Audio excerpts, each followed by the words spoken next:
everybody doing?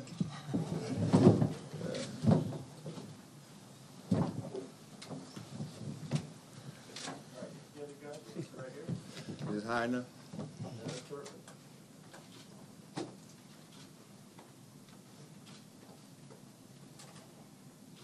great. Good enough. Good.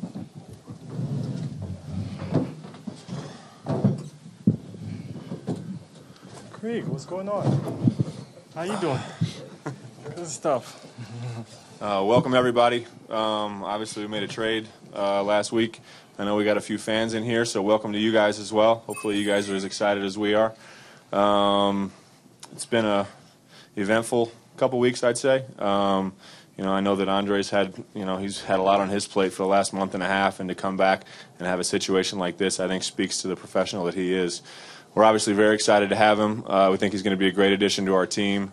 He brings another veteran presence, winning presence. I think as he's proven in Philadelphia over the course of his career that he wants to win, and he's going to bring that mentality to our team, instill it in a few of our younger guys, and help Andre Miller out on the veteran side, I think. So it's an exciting time. We're obviously thrilled to have him, and without further ado, I'll open it up to these guys. Questions? Yeah. Questions, guys? Yeah. I think he said it all. Andre, can you put into words your experience with Team USA and how that experience could help you with the Nuggets? Well, it was really just a great experience and something that you'll remember for the rest of your life. On a court, everybody does what they normally do, but we knew we had to build with one another in order for us to get the most on that setting and make it a team effort. So just the way we linked up together, and the way we communicated on the bus rides and practices and late nights playing cards, all those bonding moments, those are the things you remember the most, and those are the things that brought us together. And those things you don't see, but they become valuable on the court. So definitely learning how to, get the most out of the team in areas that are, off the court, and just being a better veteran and being a better leader. Andre, as I understand your contract, you have an early termination option at the end of this coming season. Have you made a decision about whether you're going to exercise that? And if not, what are some of the criteria you think will determine that? Well, it's just funny because Masai and I spoke about we both looking forward and what he expected from me and things that I wanted to accomplish, and we weren't coming into this thinking this would be just a one-year deal. We were looking towards the future, so definitely already looking ahead and looking to see how we can go forward, and this not being just a quick stop for me, and knowing that this is a great organization. Got a lot of feedback from a lot of different guys, former players, current players, even other trainers about the organization, and this would be a great place for me to have some great years ahead of me, and possibly ending my career here. So are you already talking about reworking the deal? No, we haven't spoke about the actual deal, but just how this wasn't going to be just a one stop, and this is definitely a place that I can see myself for more than just a year or two. Why is that? Why do you want to be here for so long term? What appeals to you about this coaching staff, this team, front office? Well, first of all, I think that we have great owners. I'm not just saying that, but it's funny how He's well coached. It's funny. It's funny how he and I met. And we met before he became in this position, and he was just all he had was a Rolex and some jeans and a white polo, and he said, "All I got is this nice Rolex, nothing else."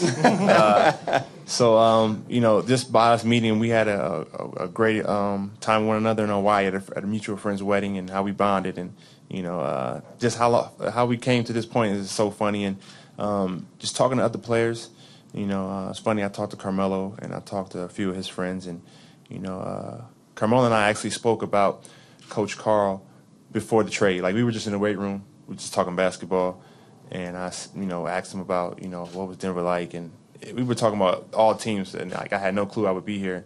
And he said you would be a perfect fit for Coach Carl. Like you two would really gel with one another, and just small things like that. And it got me thinking once the trade went through, and on a long flight back, looking at the team that we have and how I can help the young guys grow, and having some of my best years with Andre Miller. It's really one of the best opportunities that I've had the opportunity to take advantage of, and looking forward to it. You were with the same organization since 2004. Just explain what it was like being over in London and kind of hearing that this situation was kind of happening, and how that affected you, and what kind of were your thoughts going through that process? Well, I heard about the rumors late one night, and guys were talking about it, and I didn't think it would happen because I had been in so many trade rumors the last 4 or 5 years. So I didn't think the trigger would be pulled. But once it was, I had a really good conversation with Rod Thorne, and he explained everything to me, and he was very professional about it. So once that happened, kind of your mind gets to racing, and at the same time, I got to stay focused with Team USA and trying to, not jump the gun too early and go ahead with a task when I hadn't finished the one I was already currently handling. So, but we are all human, so I was thinking about it. But I wanted to wait till it was over to really start thinking about it. Andre, if there's one thing this team has been looking for, it's kind of a go-to guy at the end of games, at the end of big games, playoff games. Is that a role you see yourself filling? Definitely. That's just something that my game is really, I feel like, picked up on in the NBA, because I feel like throughout my life I've been able to do everything on a basketball court, from playing point guard in high school to having playing center 1 year in high school, to doing everything in college, and then, going through different roles in Philadelphia, with coming in being a rookie, just a defensive stopper, and then having to be a scorer, for 3 or 4 years in between there. I felt like, I've gotten a lot of confidence, and I'll be able to, whether it's take the big shot or make the play that gets us the shot, just being a playmaker and being an ultimate team guy. Masai, you mentioned after the Carmelo drama that you hope never to be in that situation again. And when we talked about Dwight Howard, you reiterated that you didn't want Denver to be in that sort of over-the-barrel situation. Is it fair to assume from this conversation that by the trade deadline in this coming season, you'd like to have this contractual situation resolved one way or another? No, before we get into stuff like this, obviously we do our homework, and we try to do our due diligence. And no, we don't want to be in that situation again. And we've had good conversation with Rob Pelinka, Andre's agent, and also Andre. And Andre has indicated that this is somewhere he would love to play. So negotiations and all that stuff, it's our job, and we'll do it, and we'll figure it out. We'll take it step at a time, and we're just glad to add a player of his caliber in our organization. But as far as timetable, is it fair to assume you would like to see it happen sooner rather than later? Timetable doesn't matter in our opinion. It'll come. We'll figure it out at some point. Masai, when this trade came down, and you were after Andre for a while, was it a no-brainer for you? I mean, the opportunity presented itself, and you wanted to do this without hesitation. Yeah, we've looked at different scenarios with our team, and he's somebody that we can say we've had interest. It's funny, we're staying in the same hotel in London, and I got a phone call from Pete, and we're talking about the trade, and I walk out of my room, and Andre's sitting down waiting for the elevator, and I look at him and I shake him, and Pete is on the phone. I go silent for a while, and I look at him, I'm like, if you only knew what was going on. And I got in the elevator and continued, but we've poked around, and he's somebody that we've had interest in, and we're really happy. We lost a couple of really good players and good persons on our team in Al and Aaron, and we wish them luck, but Ken Andres is good for us, and we're excited. Andre, I'm guessing you know that the Nuggets tried to acquire you around the All-Star break last year and it fell apart. Are you surprised that it was resurrected and that you were sitting here today?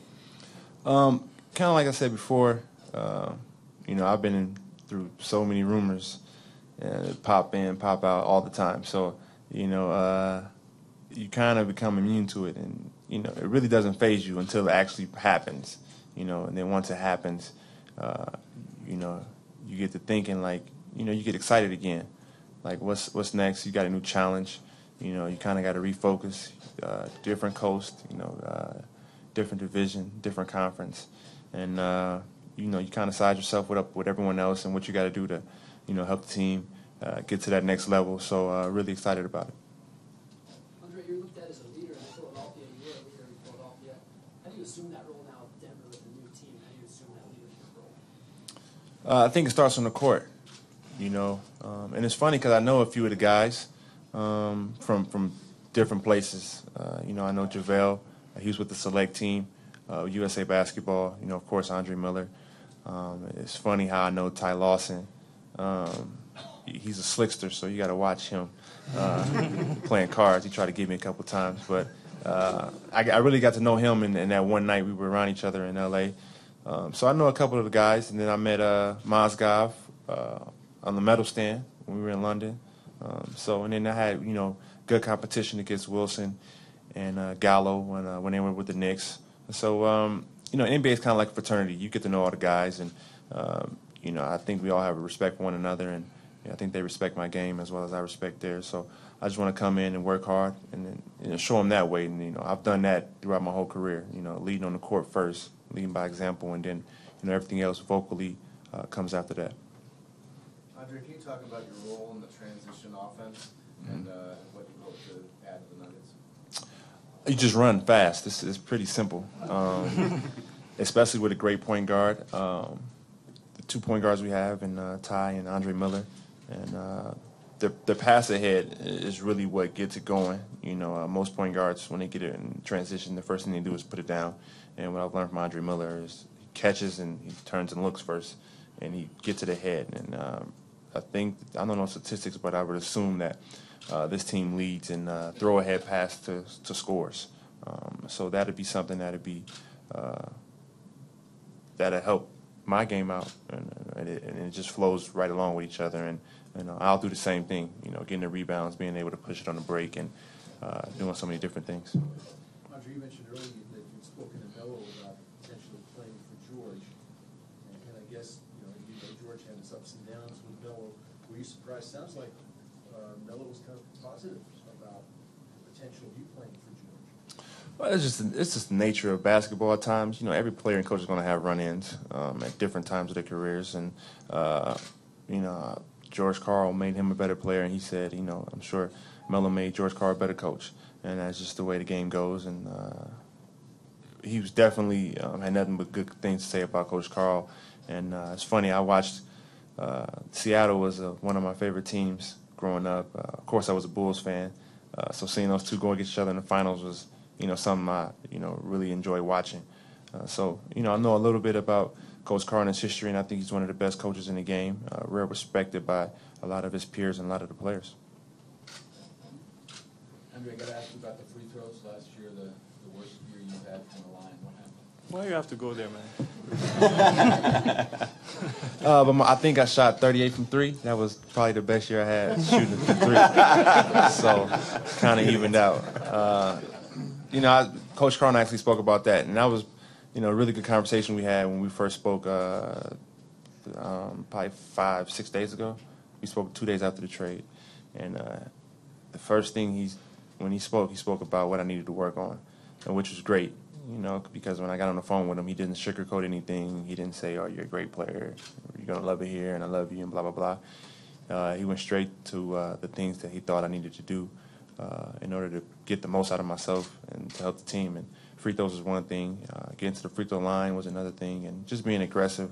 And that was something that I took most out of the conversation that I think that'll help both of us a lot. It's just being up front and trying to get the most from both of each other. What have you done in the past to get your teammates to care about playing defense? What do you see yourself doing with this guys' team? You try to have it to where it's becoming contagious, and you just have that presence on the floor, especially being in the East when the scores can be in the in the 80s a lot more than in the West where it's in the hundreds. So possessions really count, not only in the end of the games but the beginning of the games. So, and then that's how I got on the court originally, coming into the league. Playing with Allen. He did the bulk of the scoring, and I just needed a way to find myself on the court, and defensively was that became my way. So it just became second nature to defend like that. Any of the guys from the Western Conference who were on Team USA talking trash with you? Kobe, KD, anybody? Not too much trash. I'm really good friends with all three of the Oklahoma City guys. So I told them I'll be seeing them a little bit more. And they're young guys. So, they talk a little trash, but they have their own language. I have no clue what they were saying. But it was fun. And then Kobe's Kobe. So, he just does the normal. He just does the nod to let you know, like, we just pulled off something, and, they're going to try to bring it back to L.A. But, of course, we play the game to win a championship. So, my focus is to help our team not only go out there and play to our best abilities, but to believe that we're going to make ourselves in contention to be the top of the West no matter what anyone else says. We're going to go out there and play for one thing, and that's to play for a championship. Anything else, guys? What kind of impressions do you have of Denver so far as a city? Well, I experienced Denver my rookie year for All-Star Weekend. And it was the first thing I noticed was clean. Not to say the Philly's dirty, but this is really clean here. Nice people. The fans are always great when we come here, and they're not really rowdy fans as far as getting on another team. They're just 100% behind their team. So it's like the other team doesn't exist, which is great for this organization to have a fan base like the one we have, and really looking forward to interacting with those guys, and just looking forward to. I'm finding a place today. One day, and I'm done, and get moved in and be ready to go. Yeah, Andrew, what's your schedule for the rest of the summer before training camp? What cities will you be in, working out certain places? Yeah, well, I have a trip with the NBA to China September 6th through 11th, which is kind of like right in the middle of now and before training camp. But I know as soon as I get back from China, I'll be here like on the 13th, and got to get used to the altitude and get ready to get going. So I'll probably come back now once between now and then, and from the 13th on. Did you say you had found a place already, or you're looking to find a place? I'll look today, and then I'll for sure find one today. You got a place for him? Baker's got a second venue. Anything else? Thanks, guys. Thanks for very much. coming. Thank you.